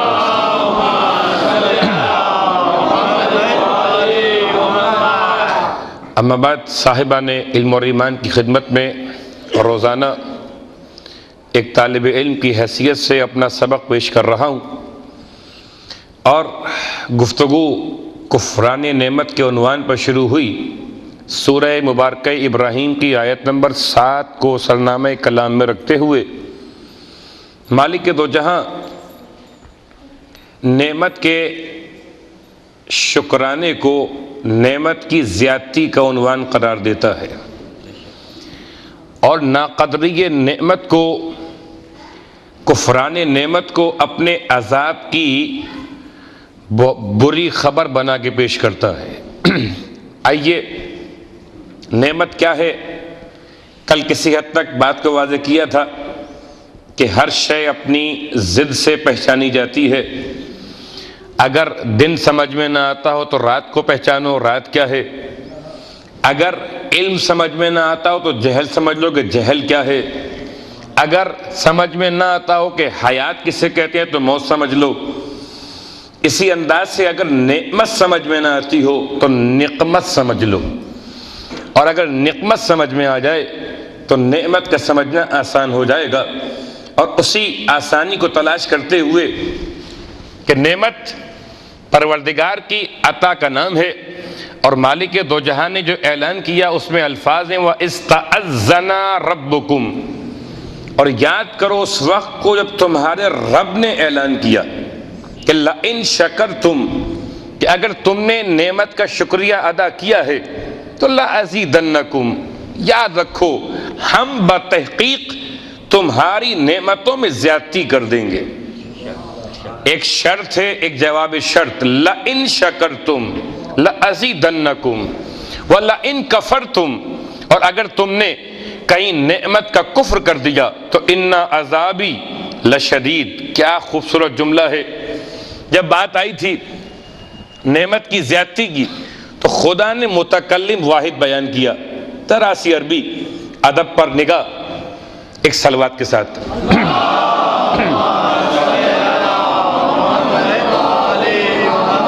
شکر تم، یہ تمہارا فعل ہے، لَأَزِيدَنَّكُمْ، ازیدو، اصل لفظ ہے ازیدو، میں زیادہ کروں گا، میں زیادہ کرتا ہوں۔ لام تاکید اور نون ثقیلہ کے ساتھ مل کر ایک ابتدا میں یقین کی بات، ایک فعل کے انتہا پہ یقین کی بات، لام بھی تاکید کے لیے، نون ثقیلہ بھی تاکید کے لیے، لَأَزِيدَنَّكُمْ، اب کوئی شک نہ رہے کہ خدا نے جتنے بھی حرف تھے تاکید کے سب استعمال کر دیے، لام اور آخر میں نون ثقیلہ، لَأَزِيدَنَّكُمْ۔ مگر کیا کمال ہے قرآن مجید کا، اور خدا کی رحمتوں کا اندازہ کیجئے کہ اس نے جب یہ اعلان کیا تو زیادتی نعمت کی نسبت اپنی ذات کی طرف دی ہے، لَأَزِيدَنَّكُمْ وَلَئِن كَفَرْتُمْ، اور جب بات کی تمہارے عمل کفر کی کہ اگر تم نے کفر کیا تو اب یہ نہیں کہتا لَأُعَذِّبَنَّكُمْ، اگر تھوڑی بہت عربی ہمیں آتی ہے تو وہ تو خالق کون و مکاں ہے، وہ کہہ سکتا تھا کہ جیسے لَأَزِيدَنَّكُمْ کہا تھا تو وہاں تو اظہار محبت تھا کہ تم نے شکر کیا ہم تمہیں اور عطا کریں گے، اور یہاں انداز ناراضگی ہے مگر کیسے دھیمے لہجے میں، اِنَّ عَذَابِي لَشَدِيد، اب یہاں فعل استعمال نہیں ہوا بلکہ خدا یہ فرماتا ہے کہ بے شک میرا عذاب بہت شدید ہے۔ اللہ اکبر۔ عزیزان محترم، رب کی مہربانیاں، اور اب آئیے جیسے نعمت کے لفظ کا ترجمہ ہم کل تلاش کر رہے تھے پرسوں بھی، آئیے نعمت عطا کرنے والا کون ہے کا رب، اور رب کی پہچان کیا ہے، رب کا بہترین نام کیا ہے، قرآن سے پوچھتے تو قرآن سورہ مبارکہ طٰہٰ کی آیت نمبر 50 میں اس منزل پر حضرت موسیٰ ابن عمران سے فرعون کا یہ سوال، جب حضرت موسیٰ اور جناب ہارون دونوں افراد تبلیغ دین کر رہے تھے فرعون کے سامنے، قال، فرعون نے کیا کہا، فمن ربکما یا موسیٰ، موسیٰ تمہارا رب کون ہے؟ اور یہ عجیب بات ہے، فرعون پوچھ رہا ہے اور سامنے مخاطب کون؟ حضرت موسیٰ کے ساتھ جناب ہارون۔ کیا نسبت ہے موسیٰ اور ہارون کی، ایسی نسبت ہے کہ فرعون بھی کہتا ہے کہ تم دونوں کا رب کون ہے، کہ جو موسیٰ کا رب ہے وہی ہارون کا رب۔ صلوات پڑھ لیں محمد و آل محمد۔ امن ربکما یا موسیٰ، تم جس کی طاقت لے کر آئے ہو وہ ہے کون؟ قال، جواب دیا موسیٰ نے، ربنا الذی اعطى كل شيء خلقه ثم هدى، جواب کیا دیا کہ میرے رب کی پہچان یہ ہے، الذی کون ہے وہ، اعطى كل شيء خلقه، جس نے ہر شے کو اس کی خلقت عطا کر دی ہے، ہر شے کو پیدا کر دیا ہے، نہ تھی عدم میں تھی وجود میں لے آیا، ثم ہدا، اور خالی پیدا ہی نہیں کیا بلکہ زندگی گزارنے کے لیے اسے ہدایت کا راستہ بھی عطا کیا ہے۔ رب کی پہچان کیا ہوئی؟ رب وہ جو پیدا بھی کرے اور ہدایت بھی، سورہ واللیل آیت نمبر 12 مالک کا اعلان کیا ہے کہ انا علینا للہدا. ایسا مت سمجھنا کہ ہم نے پیدا کر کے چھوڑ دیا، ہم پیدا بھی کرتے ہیں اور ہدایت کا انتظام بھی کرتے ہیں. انا علینا للہدا، ہم پر ہے ہدایت کی ذمہ داری، تو ہماری ذمہ داری کو اٹھانے کی کوشش. بات پڑھ لیں محمد و آل محمد. بڑی آسان سی مثال ہے کہ کل آپ نے سنا کہ حضرت موسیٰ ابن عمران نے دعوت کی تھی نا، حضرت سلیمان ابن داؤد کی دعوت، اور جناب سلیمان ابن داؤد کی دعوت میں آپ ایک مچھلی کے پیٹ کو نہیں بھر سکے تھے. جب تم ایک وقت کا کھانا نہیں کھلا سکتے تو ہدایت کا انتظام کیسے کرو گے؟ رب وہ ہے جس نے انسان کو نہیں پوری کائنات کی مخلوقات کو پیدا بھی کیا ہے اور ان کی ہدایت کا انتظام بھی کیا ہے. سورہ طٰہٰ بات مکمل ہوئی. سورہ شعراء میں آیت نمبر 16 سے بات شروع ہو رہی ہے. فات یا فرعون، دونوں چل کر آئے فرعون کے پاس. کون؟ موسیٰ اور ہارون. موسیٰ فقولا، اور کہنے لگے کہ انا رسول ربک، ہم تیرے رب کے بھیجے ہوئے نمائندے ہیں. اور اب فرعون کا یہ سوال کہ تمہارا رب کون ہے؟ رب کا نام تو بتا دو. اب نام نہیں بتاتے، صفات بتاتے ہیں. حضرت موسیٰ رب کا نام نہیں بتاتے، صفات. کون رب؟ کہ رب السماوات والارض وما بینہما. رب کون؟ جو آسمانوں کا رب، جو زمینوں کا رب، اور درمیان میں جو کچھ ہے ان 7 آسمانوں کے زمینوں کے، ان سب کا رب. اگر تو یقین رکھنے والوں میں ہو جائے تو رب کا نام، رب کی صفات یہ ہیں کہ زمین اور آسمان کا رب. پھر کہنے لگا اپنے قریب بیٹھے ہوئے افراد سے، فرعون سنتے ہو یہ کیا کہہ رہے ہیں؟ عجیب بات کر رہے رب. اب فرعون کے سامنے رب کی بات. فرعون کون؟ جس نے موسیٰ علیہ السلام کو پالا ہے. فرعون کون؟ جس کے گھر میں آپ رہے ہیں، اور جس کے گھر میں رہے ہوں اس کے سامنے رب کی بات کرنا. بہت غور کیجئے گا، ایک رب پالنے والا بھی ہے، ایک رب پیدا کرنے والا بھی ہے، ایک رب ماں اور باپ کا نام بھی ہے، ایک رب وہ بھی جس کے لیے حضرت موسیٰ کا اعلان کہ رب السماوات والارض. اچھا سن رہے ہو کیا کہہ رہے ہیں یہ؟ جب اپنے حواریوں سے کہا، حضرت موسیٰ علیہ السلام بغیر توجہ کیے ہوئے فرماتے ہیں رب کون؟ ربکم ورب آبائکم الاولین، تمہارا بھی رب اور تمہارے پچھلے آباء و اجداد کا بھی رب. رب کون؟ رب وہ کہ جو تمہیں پیدا کرنے والا، تمہارے آباء و اجداد کو پیدا کرنے والا. رب کی تعریف کراتے کراتے حضرت موسیٰ نے تمام صفات کو بیان کیا. غور کیجئے گا رب کہتے کس سے ہیں؟ کہ رب اسے کہتے ہیں کہ حضرت موسیٰ علیہ السلام خود اپنی ذات کی حد تک جو واقعہ تاریخ نے بیان کیا. ایک مرتبہ آپ کی موت کے وقت کے قریب جب آپ کی موت ہو رہی تھی، ملک الموت کو بھیجا گیا اور حضرت موسیٰ نے اپنے بچوں کو الوداع کہا، اور الوداع کہتے ہوئے آپ کا چھوٹا بچہ آپ سے لپٹ گیا کہ مجھے تو آپ اپنے پاس رکھیے. اس کی محبت کو دیکھ کر آپ ذرا سا پریشان ہوئے.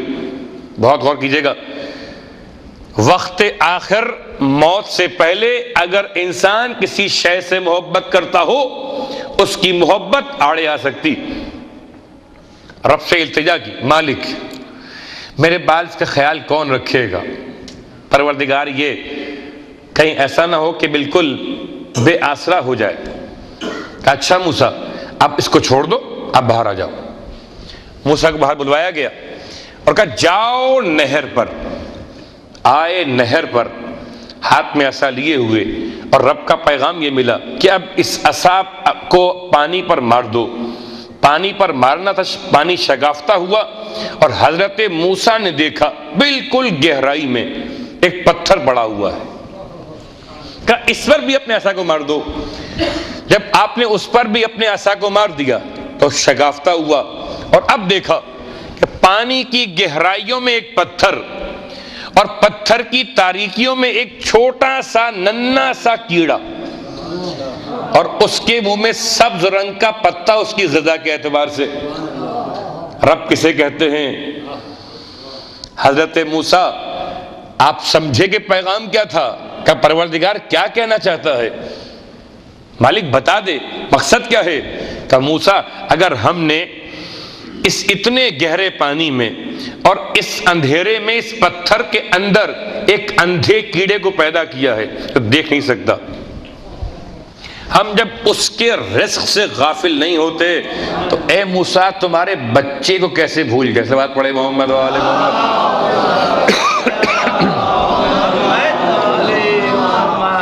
رب کون؟ کہ رب وہ جو آسمانوں کا رب، زمینوں کا رب، اور اس کے درمیان جو کچھ پایا جاتا اس کا رب، اور رب نے نعمتیں عطا کی ہیں۔ آئیے رب کی تعریف کراتے کراتے امام سجاد علیہ السلام کا جملہ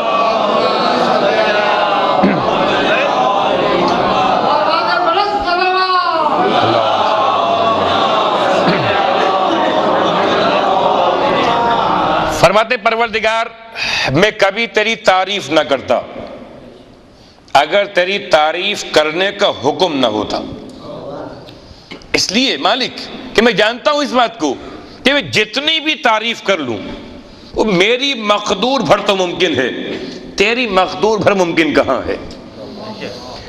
یا صاحبان حجت کا یہ جملہ کہ ما عبدنا کا حق معرفتک، پروردگار ہم نے تیری معرفت کے حق کے برابر تو بندگی نہیں کی۔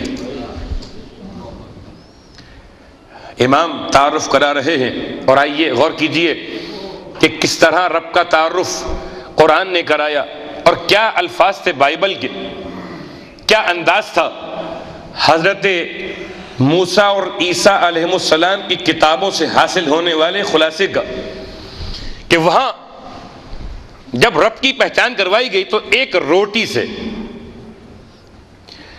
چیپٹر نمبر 6 مارس میتھو میں جس جملے کو استعمال کیا گیا کہ اے پروردگار ہمیں آج کی روٹی دے دے، آج کی روٹی دے دے، اللہ اکبر، اتنا زیادہ پروردگار عالم سے اس کی رحمت کے تقاضے کے مطابق نہیں بلکہ اپنے ظرف کی حیثیت سے سوال کیا گیا۔ عجیب بات ہے، یہ اگر بائبل کے الفاظ تھے تو قرآن نے رب کی پہچان کروائی کہ الحمد للہ رب العالمین، کہ تم ایک روٹی مانگتے ہو اور ہم اپنے رب کی تعریف یوں کرتے کہ سارے جہانوں کا پالنے والا الرحمن۔ جہان کیسے پال لیے؟ کہ الرحمن ایسے پالے کہ فرعون کو بھی پالا، موسیٰ کو بھی پالا۔ رحمان کون؟ کا نمرود کو بھی پالتا ہے، ابراہیم کو بھی پالتا ہے۔ کون رحمان؟ کا رحمان وہ جو یزید کو بھی پالتا ہے اور حسین کو بھی پالتا ہے۔ الرحیم کا رحیم اس بنیاد پر ہمارا پالنے والا رب کہ پھر جزا دے گا تو صاحبان ایمان کو، موسیٰ کو ملے گی جزا، ابراہیم کو ملے گی جزا، ختمی مرتبت کو ملے گی جزا، اور امام حسین کو ملے گی جزا۔ سزا ان کے لیے، جزا ان کے لیے۔ رحمان بھی ہے، رحیم بھی ہے، کہ مالک یوم الدین۔ رب کی پہچان کراتے کراتے الحمد کے بغیر نماز نہیں ہے، اور جب تک الحمد سمجھ میں نہ آئے، اس بات پڑھ لے محمد و آل محمد۔ پورا سورہ رب کی تشریح کر رہا ہے۔ رب العالمین کون؟ الرحمن۔ رب کون ہے؟ کا رحمان۔ رب کون؟ کا رحیم۔ رب کون؟ کا مالک یوم الدین، روز جزا کا مالک۔ ایاک نعبد، اس سے ہی مانگتے، بندگی کرتے اسی کی، اور اس کے بعد کیا مانگتے ہیں؟ روٹی نہیں مانگتے، کیا مانگتے؟ اہدنا الصراط المستقیم۔ تمام تر آسمانی کتابوں میں یہ جملہ آپ کو نہیں ملے گا، اہدنا الصراط المستقیم۔ روٹی تو وہ کافر کو بھی دیتا ہے، اور عجیب بات ہے کوئی مصلی پر آ کر کھڑا ہو تب بھی اس کو یقین نہ ہو ہدایت کا، جبکہ رب کی ذمہ داری ہے، ذمہ داری ہے رب کی۔ انا علینا للہدی سورہ انسان میں خدا کا اعلان کہ انا ہدیناہ السبیل، ہم نے راستہ بتا دیا، تو بتا دیا تو آؤ کہو نا کہ راستے پر باقی رکھنا، راستہ دکھانا کس معنی میں؟ اگر راستہ دیکھا نہ ہوتا تو وضو کیوں کرتے؟ قبلے کی پہچان کیسے ہوتی؟ مصلی پر جان کیسے ہوتی؟ نماز کے اوقات کی پہچان کیسے ہوتی؟ یہ ساری باتیں ہو گئیں، اور اب اتنی تعریف رب کی کر چکے، اب کہتے ہیں پروردگار تجھ سے مانگ رہے، کیا مانگ رہے؟ کہ اہدنا الصراط المستقیم، ہمیں صراط مستقیم پر ثابت قدم فرما۔ روٹی نہیں مانگ رہے، پانی نہیں مانگ رہے، روزگار نہیں مانگ رہے۔ اب وہ الگ بات ہے کہ ہماری نمازوں میں مفاد چھپا ہوا، صلوات پڑھ لے محمد و آل محمد۔ بات آئے گی کہ نماز کے بعد جو دعا پڑھی جاتی ہے اس میں کہا جاتا ہے پروردگار ہاتین رکعتین، یہ 2 رکعتیں جو میں نے پڑھی ہیں، نہ تو تجھ سے حاجت تھی نہ اپنا مفاد وابستہ تھا، میں نے تیرے لیے خالصتاً پڑھی ہیں۔ وہ الگ بات ہے، مگر نماز میں جو چیز مانگی جا رہی وہ کیا ہے؟ کیا ہدایت پر ثبات قدم عنایت فرما، صراط مستقیم، سیدھا راستہ۔ کن کا راستہ؟ پروردگار کو بتا رہے ہیں آپ کہ صراط الذین انعمت، نعمت آ گئی، ان کا راستہ جن پر تو نے اپنی نعمت نازل فرمائی۔ اب اگر نعمت کا نام دولت ہو تو کیا قارون کا راستہ؟ نعمت کا نام دولت ہے تو کیا شداد کا راستہ؟ نعمت کا نام حکومت ہے تو کیا فرعون کا راستہ؟ نعمت کا نام اقتدار ہے تو کیا بش کا راستہ؟ نعمت کا نام اگر طاقت ہے تو کیا اسرائیل کا راستہ؟ کہ نہ دولت ہے نہ اقتدار ہے نہ حکومت ہے، نعمت کا ترجمہ یہ ہے ہی نہیں۔ صلوات پڑھ لیں محمد و آل محمد۔ ان کا راستہ اب بہت غور کیجئے گا قبلہ، لوگ کہتے ہیں کہ خدا نے اس کا ہاتھ تھام لیا۔ جب کبھی کسی کو بہت امیر کبیر دیکھتے ہیں، جیسے ہی بزنس شروع کیا خدا نے اس کا ہاتھ تھام لیا، تو میں پوچھتا ہوں ہاتھ جوڑ کر، پھر کیا خدا نے علی کا ہاتھ چھوڑ دیا تھا؟ اس کا کچا مکان تھا، اس کی سوکھی روٹی تھی، اس کا پھٹا ہوا لباس تھا، اس کے پرانے جوتے تھے، کیا اس کا ہاتھ چھوڑ دیا تھا؟ اگر ہاتھ پکڑنے کا نام یہی ہے تو خدا نے قارون کا ہاتھ تھام لیا۔ پھر موسیٰ کہاں گئے؟ دولت بڑے فخر کے ساتھ لکھتے ہیں ھذا من فضل ربی، یہ میرے رب کا فضل۔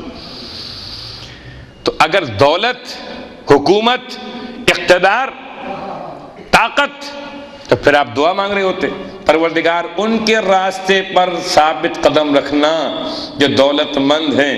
جب تک میں رہتا غریب آباد کے فلیٹ میں کبھی یہ دعا پڑھتا ہی نہیں، جب جاتا ڈیفنس میں تو دعا پڑھتا۔ کیوں؟ عجیب بات، صراط الذین انعمت علیہم، کس کی راستے پر؟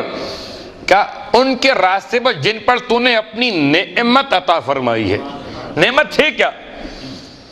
کہ نعمت یہ ہے کہ تقرب الی الحق، ہر وہ چیز جو انسان کو حق سے قریب کر دے، ہر وہ چیز جو انسان کو مرضی مولا سے ملا دے، اس کا نام نعمت، اور جو مرضی مولا سے دور کر دے اس کا نام نقمت۔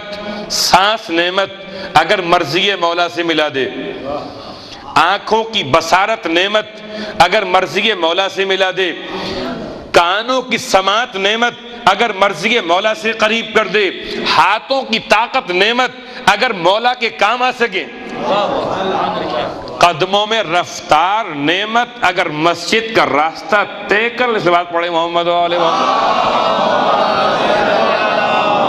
تقرب الی الحق، کیا تقرب الی الحق یہ ہے نعمت۔ اور نقمت کیا ہے؟ کہ نقمت وہ ہے جو مرضی مولا سے دور کر دے۔ عزیزان محترم، ایک نعمت اگر مرضی مولا سے قریب کرنے والی شے نعمت ہو تو خود مولا کیا ہوگا؟ جو سانس قریب کر دے وہ نعمت مولا سے، جو آنکھیں متصل کر دے مجھے میرے مولا سے وہ نعمت، تو خود مولا کیا ہے؟ کہ یعرفون نعمت اللہ ہے ثم ینکرونہا، سورہ نحل آیت نمبر 83۔ مالک کا اعلان کیا ہے کہ یہ جانتے تھے اللہ کی نعمت کو اور جاننے کے بعد اس کے منکر ہوتے تھے۔ وہ اکثرهم الکافرون، ان میں اکثر کافر ہیں۔ جو نعمت کو چھپائے وہ کافر، جو نعمت پر پردہ ڈال دے وہ کافر، اور جو نعمت کو یاد کرے وہ مومن۔ کہ زینوا مجالسکم بذکر علی ابن ابی طالب، نعمت کیا ہے؟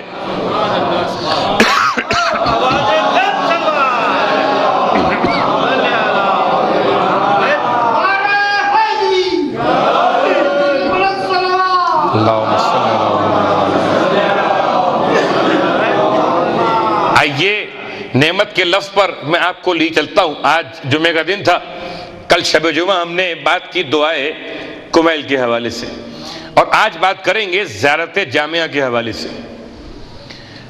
زیارت جامعہ کبیرہ، گرچہ اس زیارت جامعہ کے نام سے ایک نہیں، دو نہیں، تین نہیں، 4 زیارتیں ہیں، مگر ان 4 زیارتوں میں ایک صغیرہ ہے، ایک کبیرہ ہے، ایک امین اللہ ہے، ایک اس کے علاوہ غیر معروف زیارت ہے۔ 4 زیارتیں، اور ان 4 میں سے جو بڑی جامع کبیرہ ہے اس کے الفاظ کیا ہیں؟ گرچہ اس کی تشریحات میں جانے کے لیے بہت علم چاہیے اور سامعین نے وہ برداشت چاہیے۔ جو لوگ اہل بیت کے مقام کو جاننا چاہتے ہیں ان کے لیے زیارت جامعہ بہت بڑا تحفہ ہے۔ السلام علیکم یا اہل بیت النبوہ، مجھے نعمت کی بات تک جانا ہے۔ السلام علیکم یا اہل بیت النبوہ، ترجمہ کیا ہے؟ سلام ہو آپ سب پر اے گروہ معصومین، سلام ہو آپ سب پر۔ کون آپ سب؟ یا اہل بیت النبوہ، اے نبوت کے اہل، اہل بیت نبوہ، اے نبوت کے اہل یعنی گھر والے۔ نبی کے گھر والے اور ہوتے، نبی کے گھر والوں میں گھر والی شامل ہو سکتی ہے، مگر جو نبوت کے گھر والے ہوں اس میں والیاں شامل نہیں ہوتی۔ صلوات پڑھ لیں محمد علیہ وسلم۔ السلام علیکم یا اہل بیت النبوہ و موضع الرسالہ، اور جہاں خدا نے رسالت قرار دی وہ مقام رکھنے والے۔ جب بھی کبھی کسی معصوم کی بارگاہ میں سائل آتا تھا اور معصوم اس کے سوال کا شافی اور کافی جواب عطا کرتے تھے، ہمیشہ ایسے ہی ہوا، تو سائل پلٹ کے جواب میں کہتا تھا اللہ عالم حیث یجعل الرسالہ، اللہ ہی بہتر جانتا ہے کہ اپنی رسالت کو کہاں قرار دے۔ سوال کس سے ہو رہا ہے؟ امام سے، اور آنے والا کہتا ہے جب سوال کا جواب مل گیا کہ اللہ عالم، اللہ جانتا ہے۔ کیا جانتا ہے اللہ؟ حیث یجعل الرسالہ، کہ جہاں چاہے اپنی رسالت کو قرار دے۔ موضع الرسالہ ومختلف الملائکہ، ملائکہ کی آمد و رفع جہاں ہوتی تھی ان سب پہ سلام۔ ومہبط الوحی، اور جہاں وحی نازل ہوتی تھی ان پہ سلام۔ اس کے بعد معدن الرحمت، رحمت کے خزانوں پہ سلام۔ آپ پر سلام، آپ کون ہیں؟ کہ آپ رحمت کے خزانے ہیں۔ پھر بات آگے بڑھی، اصول الکرم، نہ اس سے پہلے کہ آپ کون؟ خزان العلم و منتہی الحلم، آپ وہ جو علم کے خزینے ہیں، سب کے سب آل محمد۔ آپ کون؟ کہ آپ حلم کی انتہا پر پہنچے ہوئے ہیں۔ آپ کون؟ کہ اصول الکرم، آپ کرم کی بنیادیں ہیں۔ وقادت الامم، آپ کون؟ کہ آپ وہ ہیں جو امتوں کی قیادت کرنے والے ہیں۔ وَأَوْلِيَاءَ النِّعَمِ، اور آپ ہیں اولیاء نعمت. بات پڑھ رہے محمد والے محمد.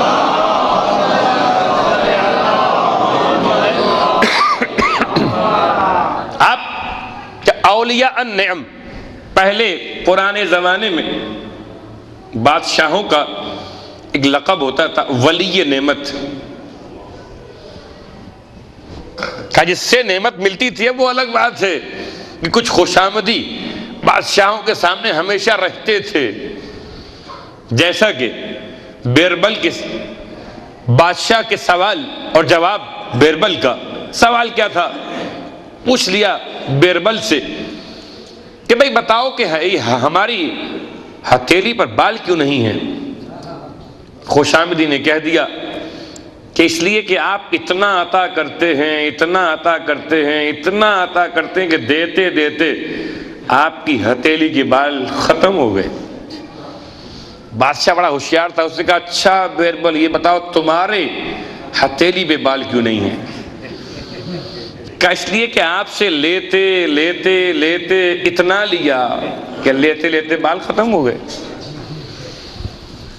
بادشاہ بڑا ہوشیار تھا، اس نے پوچھا اچھا بیربل یہ بتاؤ یہ لوگ جو کھڑے ہوئے ہیں درباری، ان کے ہتھیلیوں پر بھی بال نہیں ہیں؟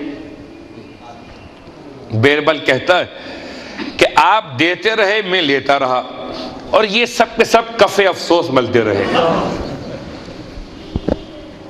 یہ سب کے سب کف افسوس ملتے رہے. تو کف افسوس ملنے سے ان کے ہاتھوں کے بال، بات پڑھ لیں محمد وآل محمد.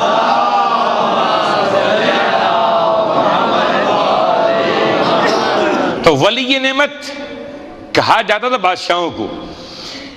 اور معصوم نے چہاردہ معصومین کے لیے جو زیارت بیان کی ہے اس میں السلام علیکم یا اولیاء النعم، سلام ہو آپ پر ان نعمتوں کے سرپرست. آپ کے ذریعے نعمتیں تمام ہوتی ہیں. زیارت جامعہ، آئیے اس کے فضائل پر ایک نگاہ اور ڈال لیں. بہت کم توجہ رہتی ہے. سید رشتی کا واقعہ. رشت کا رہنے والا یہ سید کہتا ہے میں تقریباً 1208 ہجری میں حج پہ جا رہا تھا، قافلہ نہیں ملا، پریشان ہوا. اور ایسی پریشانی میں میری ملاقات ایک ایسے کاروان سے ہوئی کہ جو حج پہ جا رہا تھا. لوگ جمع ہو کر آئے، ان کے ساتھ روانہ ہو گیا. کہنے لگا ایک راستے میں ایک مقام پر قیام کیا. راستہ تھا تقریباً وہ علاقہ جہاں کے لوگ ترکی بولتے تھے. تو مجھ سے کہا قافلہ سالار نے، اس کا نام تھا جبار، آج جلدی کرنا ہے، راستہ بڑا خراب ہے، قافلے کے ساتھ چلنا ہے، کوئی بچھڑ نہ جائے. نماز شب سے 3 گھنٹے پہلے نکل روانہ ہو گئے قافلے. اور کہنے لگے سید کہ میں بھی ساتھ ساتھ تیز چل رہا تھا. ایسے میں اچانک موسم بگڑا اور بادل اور بارش اور برف شروع ہو گئی. اب سارے قافلے والے تیز تیز چل کر آگے بڑھ گئے اور سید کہتے میں پیچھے رہ گیا. اور اب ایسے پیچھے رہ گیا کہ قافلہ نگاہوں سے اوجھل ہو گیا. کہتے میں تھک ہار کے بیٹھ گیا کہ جب دن نکلے گا، بارش بند ہوگی، تب جا کر واپس اسی مقام پر لوٹ جاؤں گا جہاں سے ہم چلے تھے. پھر کہیں سے محافظ